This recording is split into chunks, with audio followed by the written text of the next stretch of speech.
Good afternoon. I want to thank everybody who joins us. Ukraine Media Center Ukraine Forum continues its operation today. My name is Olha Atamanova. It's been 9 years of the war, and today is day 384 of the full-scale invasion of our homeland by the occupiers. And now we will be talking about the situation in Belarus. Joining us online is Franak Viačorka, advisor to the Belarusian opposition leader Sviatlana Tsikhanouskaya. Good afternoon, Mr. Franak. Good afternoon.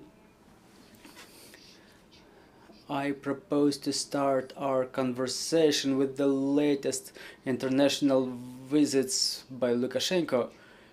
I mean the Kyiv visits, the one to China. What can it tell us about? We've seen that Lukashenko supported so-called peace plan by Xi Jinping. What's your opinion? What can it witness about, and what was the conversation about there? I think that for Lukashenko it was important to maintain his external legitimacy, and no one except for Putin and Russian governors and President of Zimbabwe was meeting him, so it was important for him to show that he's still legitimate, he's being recognized, and at least somebody messed with him. That's why the Lukashenko's propaganda devoted so much efforts to it. But as to other things, China considered Belarus as the intermediate area for the transit to Europe. So now when there are sanctions imposed against China, the use of Belarus area become of less benefit to China, and investing into Belarus, now that we see the crisis in all the sectors of Belarusian economy, what can it witness about is the system for supply of equipment or weapons theoretically through Belarus to Russia. But again, that's not less probable, because logistically it's horror, and I doubt that China would risk to build some international schemes through Belarusian regime. So it will not change anything except for the picture and shaking hands, and there will be no serious changes after this visit. As to Lukashenko, everything is clear why he needed that meeting, but why did Xi Jinping needed it? What can he get from Lukashenko?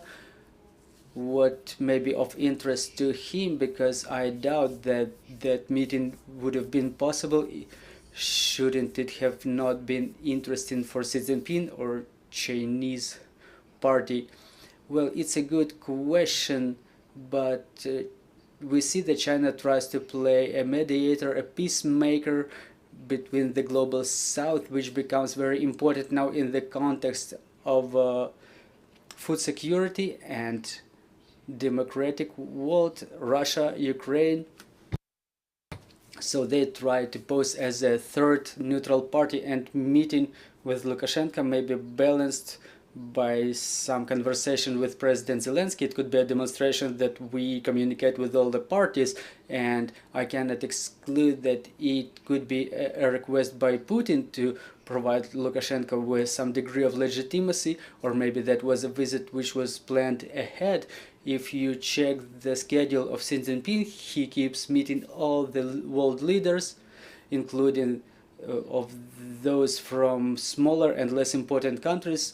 That's why that meeting with Lukashenko is a part of the game of the neutral mediator. Mr. Franak, let's talk about the situation in Belarus itself. What has changed within this period? From what we see, the repressive machine is evolving, and they try tightening those knots stronger and stronger, tighter. If we're wrong, please tell us what is the sentiment inside Belarus. What do people think was the situation in general? Well, in Belarus, Russians act as if they, in the same way they act in the occupied territories. They try to take all the society under control. Any other thoughts are being eradicated. Many mass media are being closed, are being shut down. There is a total Russification. Belarusian language is being eradicated, Belarusian culture is being eradicated, everything that makes Belarusians another people, another country.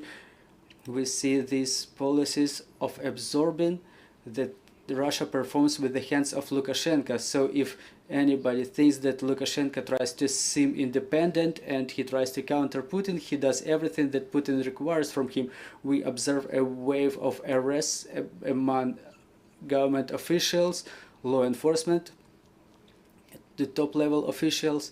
They say that the cameras, there are secret surveillance cameras all around, so it's not only about the journalists and civil activists. The system starts looking for traitors inside of it. Oles Belarusian received 10 years sentence.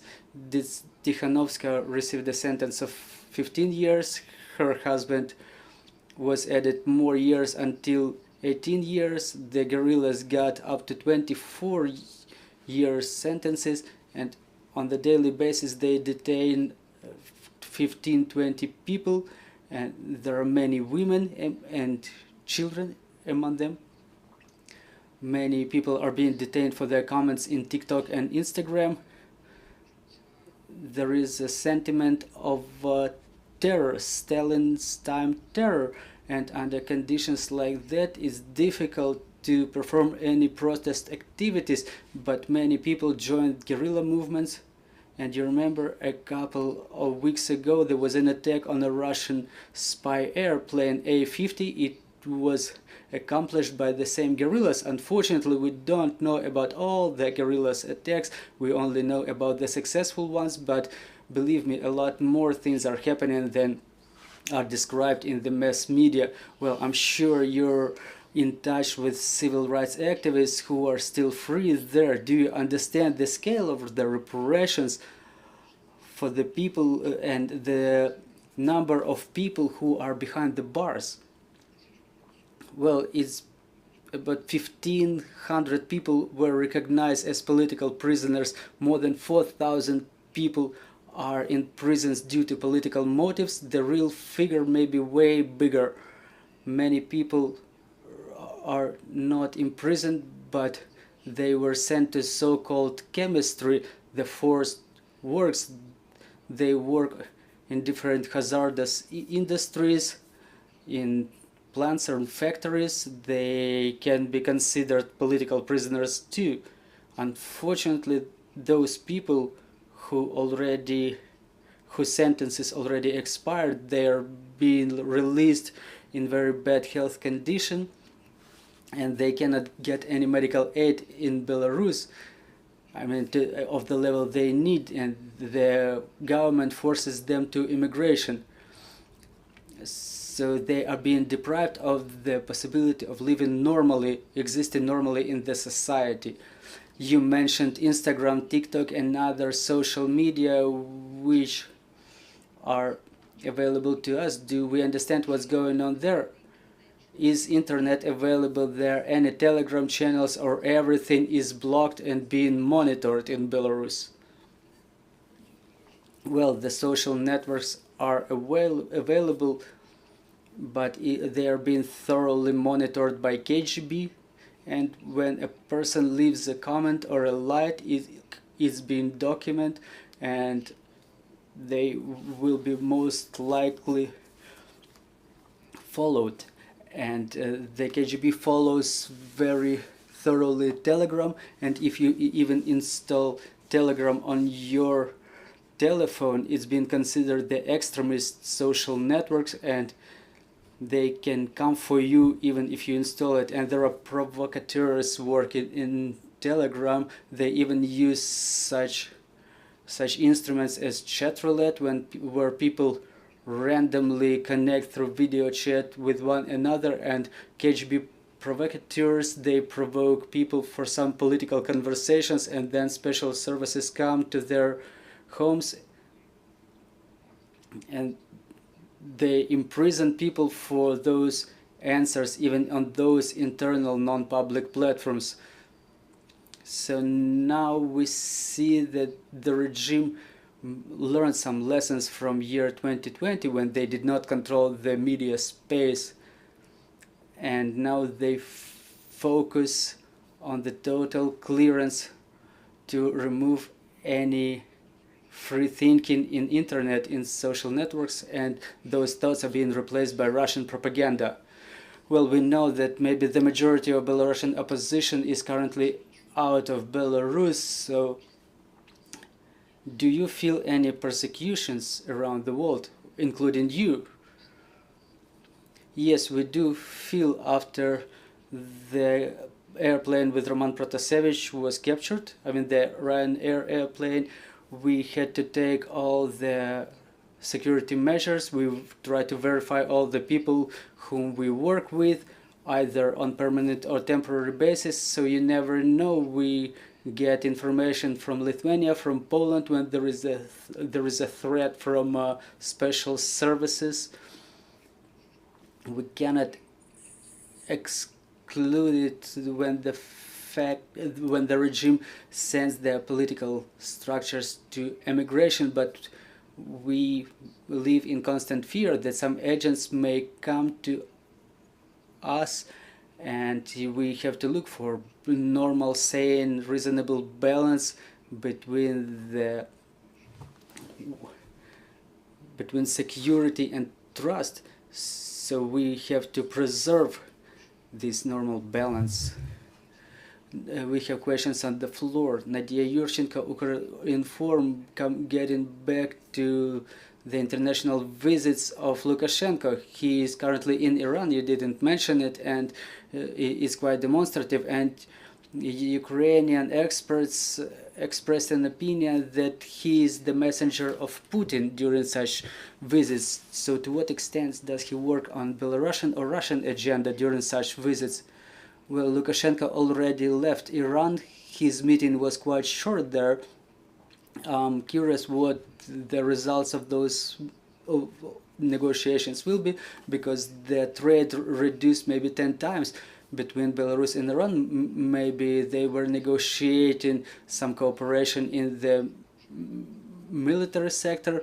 There were rumors that there might be an assembly of Shaheds established in Belarus, but I can say that Lukashenko may be trying to export the products which are sanctioned to Iran.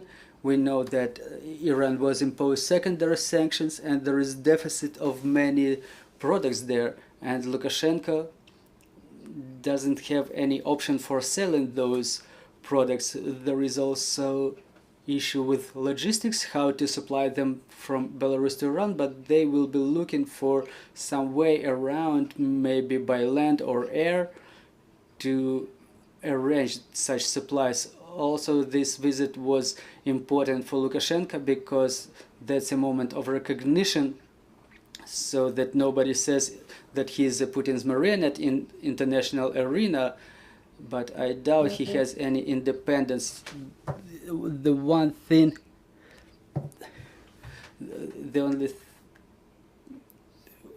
thing where he is independent maybe is internal policy, but external policy goes in line with Russia. We see how they vote in United Nations, how they support each other, so make no illusions. I think that at least 50% or maybe 80% he fulfills Russian agenda, and 20% is exercising of his proper control over the society. And maybe the last question will be around the situation inside the country. Do you have a feeling that it's a preparation of the population by Lukashenko for a war ahead, for example, or that Belarus will join this war on the side of Russia? Is there any sentiment like that, specifically in the view of those latest news of the resolution to mobilize all those in reserve? Can it tell you something like that about that fact? I don't believe that Belarusians would join this war.